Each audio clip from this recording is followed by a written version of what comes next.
Good morning, dear students. In our today's class, we are going to discuss about our third chapter of Social Studies, India and its landforms. Okay, so all of you look at these pictures. Can you name these landforms? Okay, the first one is desert and the second one is plains. Okay, do you know what are landforms?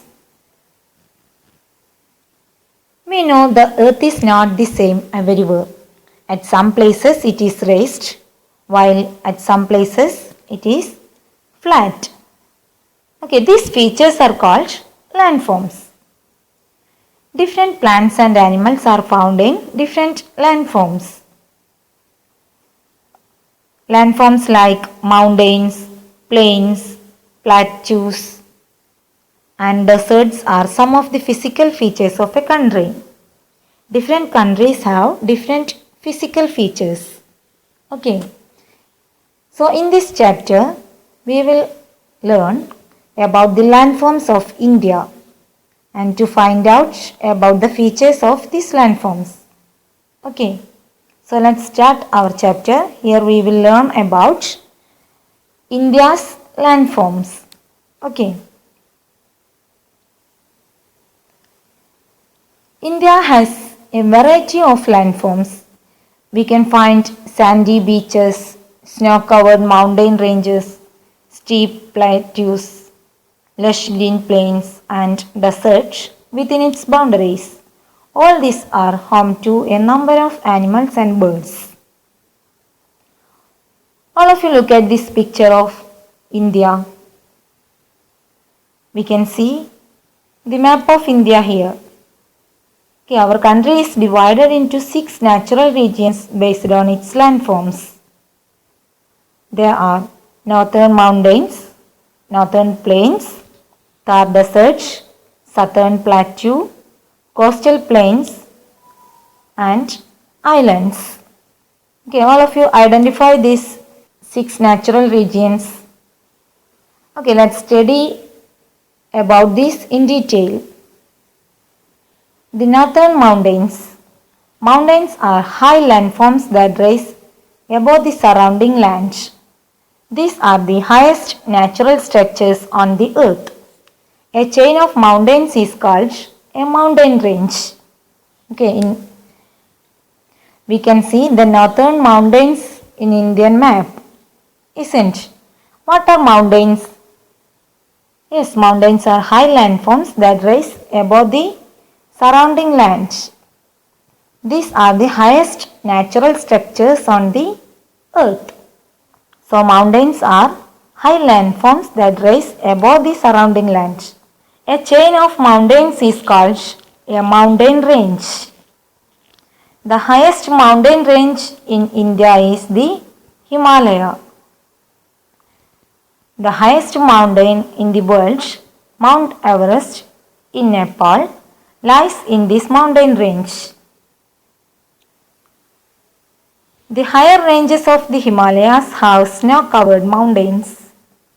When the snow melts, it forms rivers.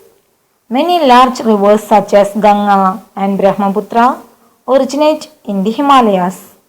Many slow-moving rivers of ice and snow are found in the Himalayas. They are called glaciers. Many hill stations such as Shimla, Kulu and Manali are located here. So we can see in these northern mountains many hill stations such as Shimla, Kulu and Manali. Okay. So Shimla, Kulu and Manali are located in the northern mountains. Okay. So this is about the northern mountains. What are mountains? Yes, mountains are high landforms that rise above the surrounding land. Okay. Do you know the highest mountain range in India? That is Himalayas. Then highest mountain in the world? Yes, it is Mount Everest.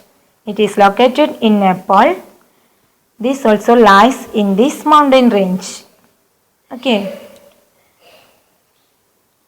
Many rivers such as Ganga and Brahmaputra originate in the Himalayas. Then Shimla, Kulu and Manali are located in this northern mountain. Okay. Then let's discuss about the northern plains. Plains are flat lands. This is almost no difference between the highest and lowest points of a plain. Okay, these are flat lands. Flat lands are called plains. There is almost no difference between the highest and the lowest point of a plain. The northern plains are densely populated as it is easier to build roads and houses on a plain land. As many rivers flow through these plains, they make the land fertile and provide water for farming. That is why many major cities are located in the plains. Okay, these plains are densely populated because it is easier to build roads and houses. Then many rivers flow through these plains. They make the land fertile and provide water for farming. The plains are suitable for farming because the land is fertile because so many rivers flow through these plains. Okay, that is why many major cities are located in this place. They are also called the Indo-Gangetic plains as the rivers Ganga and Indus flow through these plains. Delhi, Uttar Pradesh and West Bengal lie in the northern plains. Okay, so these are about plains. Plains are flat lands. There is almost no difference between the highest and lowest point of a plain. Then the northern plains are densely populated because it is easier to build roads and houses on a plain land. Then many rivers flow through these plains. They make the land fertile and provide water for farming. That is why many major cities are located in these plains. Delhi, Uttar Pradesh and West Bengal lie in the northern plains. Okay. So understood about northern mountains and northern plains? Then let's discuss some questions. Circle the correct answer. The tallest mountain in the world is Mount Everest or the Himalayas. Which is the tallest mountain in the world? Yes, we know the tallest mountain in the world is Mount Everest. Okay. Then the second question. The northern plains of India are infertile or fertile? The northern plains of India are fertile. Okay, because many rivers flow in these plains. Okay, through these plains, many rivers flow. They make the soil fertile. Okay. Hill stations like Uttar Pradesh or Manali lie in the Himalayas. Which hill station lie in the Himalaya? Which is the hill station here? That is Manali. So the answer is Manali. Okay. Then let's discuss deserts. The Thar Desert. A desert is a large area of land that is dry and covered with sand. It receives little to no rainfall. Okay. So a desert is a large area of land that is dry and covered with sand. Okay, why it is dry? Because it receives. Why it is dry? Because it receives little to no rainfall. Okay. The Thar Desert lies in the northwestern part of India. It covers the state of Rajasthan. Days are hot and nights are cold in the desert. A few plants and trees grow here because of water scarcity. The land is also not fit for farming. This is why not many people live in this area. Okay, so desert is a large area of land that is dry and covered with sand. Because in desert, little to no rainfall. Okay. Then the Thar Desert lies in the northwestern part of India. It covers the state of Rajasthan. A few plants and trees grow here because of water scarcity. The land is also not fit for farming. This is why not many people live in this area. Then the southern plateaus. Next landform of India is islands.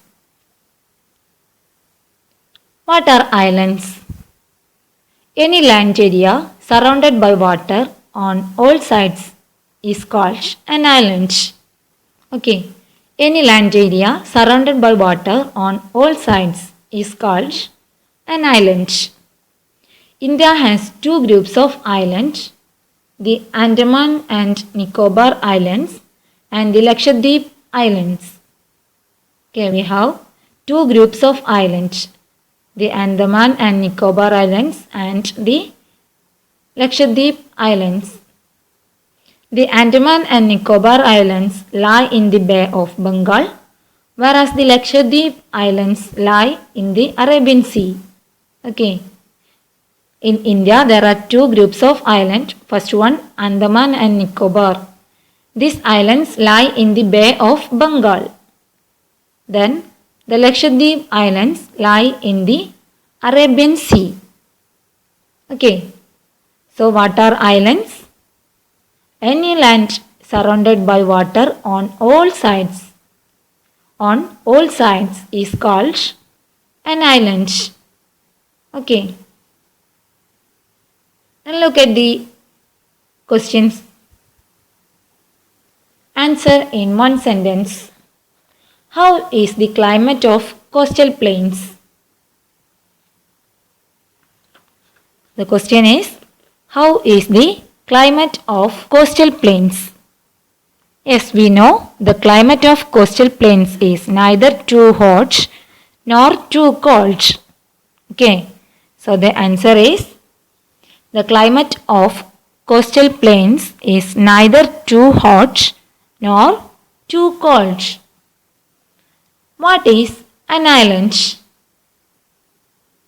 Any land area surrounded by water on all sides is called an island. Then the third question, what is a coastal plain? Flat, low-lying land areas next to a sea or ocean are called coastal plains. Okay. So, coastal plains are flat, low-lying land areas next to a sea or ocean. So, students, in this chapter we have learned 6 major landforms of India. Can you name these landforms? Yes, mountains, plains, desert, southern plateau, coastal plains and islands. Hope all of you understood this. Thank you.